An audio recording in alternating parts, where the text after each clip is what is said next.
Hello, I'm glad you could make it. Today's lesson is a special one because it is part two of the story of Esther. So if you haven't seen the first one, you may want to go back and watch that one, but I will hit some of the highlights of that. So if you want to see the whole story, you can go back to that one. Okay, now we're forging ahead on this one. When we ended last time, we had found that even though Esther was the queen of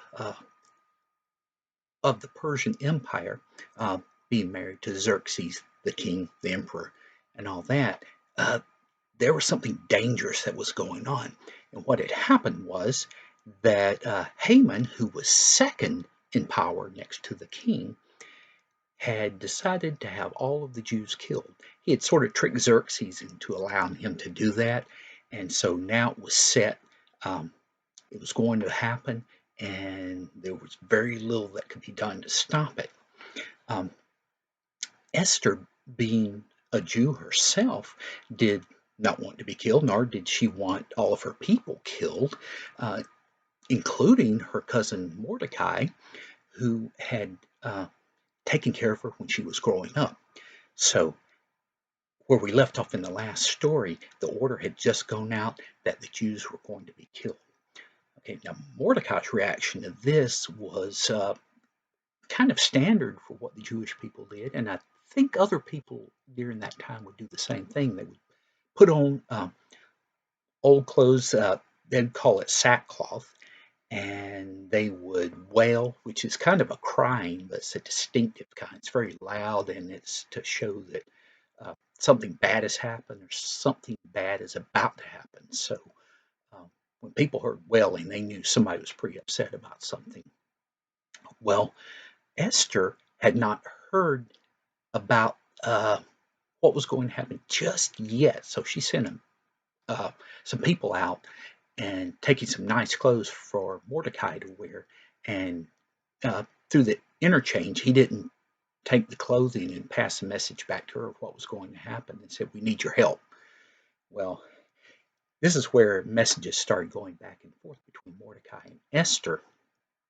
And she said, "Well, you know, I don't know how easy it will be for me to do this because if I go to the king and he hasn't called for me, I'm in big trouble." Now, what big trouble was were some guys with axes, and their job was to kill anyone who showed up to talk to the king and he had not called for them, or he had not immediately decided, okay, I'll put out my scepter and the person can come forward. So you're taking a real big chance if you go to the king without having been summoned. And she said, that could get me dead pretty quick. And also, he hasn't called for me in 30 days. So, the thought there is that, maybe he didn't like her so much anymore, even though she was the queen. Um, if he didn't like her, it might be an excuse for him to get rid of her. So that's probably on her mind. Well, Mordecai sends back a message and says, if you don't help at this time, the Jews will be saved another way. But don't think that you'll be safe just because you're the queen. See, because at this time, no one knew she was Jewish. And Mordecai had advised her not to let anyone know, and that was a smart thing because there were a lot of people who didn't like the Jews, and a lot of it was jealousy. Let's just get right down to it. And so um, they would want to blame the Jews for things that were going wrong or reasons why they themselves weren't doing as well as they might. So, in any event, she decides, okay, she's going to go in to see the king, but she sends back a message to Mordecai. And she says, okay, gather all of the, the Jewish folks you can find and have them fast for 3 days. No eating and no drinking for that time. And she gathered the ladies who were assigned to help her and work for her to do the same thing. Then I'll go in and see Xerxes. So that's what they did. Now that would be pretty tough. You're going for 3 days without eating.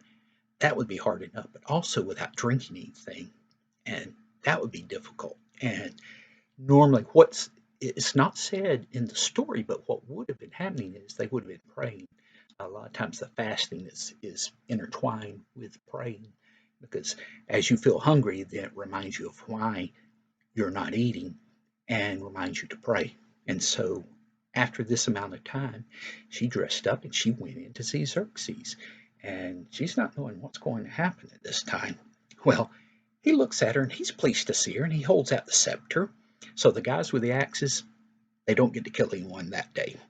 She goes forward. Of course, she's relieved. He said, "Oh, I'm glad to see you." He said, "What would you like? What can I do for you?" And she said, "Well, if it would be fine with you, I would like you to come and have a meal with me, and I will prepare it. And please bring Haman with you." Now, Haman's the guy who wants to have all of the Jews killed. And so, she has to have a plan involved. And he says, "Okay." Well, Haman hears about that. He's pleased with it too because he's going to go with the king, and the queen asked for him to be there. So they go in and have the meal. And the king says, "Okay, I know you want something. What would you like? Tell me what it is." And she said, "I would just like to have another meal for you tomorrow. And you and Haman come in for that meal. And then I'll tell you what I would like to have if it's okay." And he goes, "All right." So, see, we knew before that Xerxes loved her. And you might think, well, he's married to her. Why not? But a lot of times back in those days, and even a little bit nowadays, sometimes people will get married because they want two families to be combined, and it's not because the man and the woman really love each other. Now, a lot of times they do learn to love each other, but that was not really the point of it, and especially then. So this was a very good thing that they had. So, um, after that meal, Mordecai's heading out, and I mean, Haman is heading out. He runs into Mordecai in the gate. Still, Mordecai won't bow to him, and he's thinking, "Okay, I really don't like that." In fact, Mordecai is the whole reason he wants to kill all of the Jews. Well, actually, there's more to it than that, but that's the last lesson. So, Haman goes on home. He complains to his wife. He gathers his friends over, and he's talking about, it's like, ah, I've got a lot of money. I've got 10 sons. I'm in a powerful position. This is all great. Well, then it gets on to the part about how he doesn't like Mordecai, and his wife goes, "Well, why don't you have him killed? You're powerful enough." And so he goes, "Yeah." And he makes this plan, and it's a really gross thing that he comes up with. So I won't go into the details. That may be something you want to ask your mom or dad about. But it involves a pole, and it involves killing Mordecai with that pole.